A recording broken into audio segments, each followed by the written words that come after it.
में गुज़िश्ता कई माह से गटर लाइन बंद है, रोडों पर गंदा पानी जमा है, बीमारियां फैलने का खतरा है। ऐसा लगता है कि मुंतखब नुमाइंदे इस सूरत हाल से बेखबर हैं। कासिम के इलाके शाह टाउन में जहां एक तरफ तो मेन रोड पर सीवरेज लाइन डल रही है, वहीं दूसरी जानिब शाह टाउन के अहम रोड पर कई माह से गटर लाइन बंद है।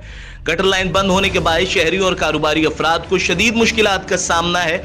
करीब मौजूद अस्पताल में आने जाने वाले मरीज भी मुश्किल का शिकार हैं। वाज़ेह रहे कि इस रोड पर कई स्कूल भी हैं। हुकूमत की जानिब से इसी माह स्कूल खोलने का ऐलान किया गया है। अगर सूरत हाल यही रही तो बच्चों को शदीद मुश्किलात और खतरात लाहक होंगे। गटर के गंदे पानी ने पूरी गली को खराब कर रखा है, जो मुंतखब नुमाइंदों की कारकर्दगी पर सवाल है। सीवरेज लाइन के खराब होने से एक तरफ इमारतों को खतरा है, वहीं सेहत की अबतर सूरत हाल भी जन्म ले सकती है। Shahryar Shaukat, world news Urdu, Karachi.